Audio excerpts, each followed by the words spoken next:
Zameer HDK ಕರಿಯ ಹೇಳಿಕೆ ಸೋಲೊಪ್ಪಿಕೊಂಡ್ರ CP Yogeshwar ಅವರು. ಹೌದು, ಕ್ಷೇತ್ರದಲ್ಲಿ ಯಾರೇ ಗೆದ್ರೂ ಕೂದಲೆಳೆಯ ಅಂತರದಲ್ಲಿ ಫಲಿತಾಂಶ ಬರಬಹುದು.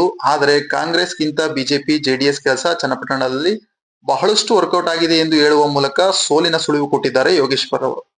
ಚನ್ನಪಟ್ಟಣ ಉಪಚುನಾವಣೆಯಲ್ಲಿ ದಾಖಲೆಯ ಪ್ರಮಾಣದಲ್ಲಿ ಮತದಾನವಾಗಿದ್ದು, ಇದೀಗ ಯಾರು ಗೆಲ್ಲಬಹುದು ಎಂಬ ನಿರೀಕ್ಷೆಗಳು ಹೆಚ್ಚಿವೆ.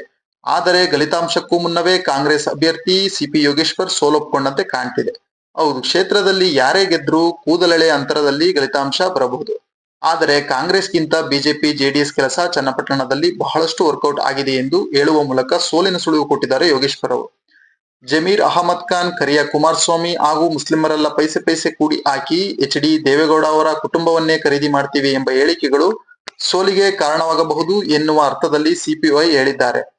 ಇಂದು ಸುದ್ದಿಗಾರರೊಂದಿಗೆ ಮಾತನಾಡಿದ ಯೋಗೇಶ್ವರ್, ನಾನು ಕಾಂಗ್ರೆಸ್ ಕಾರ್ಯಕರ್ತರು ಮುಖಂಡರಿಗೆ ಕೃತಜ್ಞತೆ ಅರ್ಪಿಸುತ್ತೀನಿ. ಸಿಎಂ, ಡಿಸಿಎಂ ಸಚಿವರು ಡಿಕೆ ಸುರೇಶ್ಗೆ ಧನ್ಯವಾದ ಹೇಳ್ತೀನಿ. ಆದರೆ ತಮ್ಮ ಮೊಮ್ಮಗ ಗೆಲ್ಲಲೇಬೇಕೆಂದು ಮಾಜಿ ಪ್ರಧಾನಿ ದೇವೇಗೌಡರೇ ರಣಕಣದಲ್ಲಿ ಹೋರಾಡ್ತಿದ್ದಾರೆ.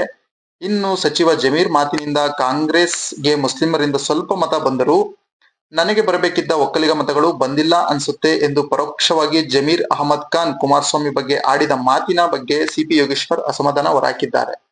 ಬಿಜೆಪಿಯಲ್ಲಿದ್ದಾಗ ನಾವೇ ಇಲ್ಲಿ ಪಕ್ಷವನ್ನು ಕಟ್ಟಿದ್ದೆ. ಕಳೆದ ವಿಧಾನಸಭೆ ಚುನಾವಣೆಯಲ್ಲಿ ಕಾಂಗ್ರೆಸ್ ಕೇವಲ 15,000 ಮತ ಪಡೆದಿತ್ತು. ಬಿಜೆಪಿಯಿಂದ ನಾನು ಸೋತಿದ್ರೂ 85,000 ಮತ ಬಂದಿತ್ತು. ನಾನು ಗೆಲ್ಲಬೇಕೆಂದರೆ ಈ ಚುನಾವಣೆಯಲ್ಲಿ 1,00,000 ಮತ ತೆಗೆದುಕೊಳ್ಳಬೇಕು. ಇಲ್ಲಿ ಸಮಬಲದ ಹೋರಾಟ ಇದೆ. ಒಕ್ಕಲಿಗ ಮತ್ತು ಕ್ರೋಢೀಕರಣ ಆಗಿದ್ದರೆ ಫಲಿತಾಂಶ ಮೇಲೆ ಪರಿಣಾಮ ಬೀರಲಿದೆ.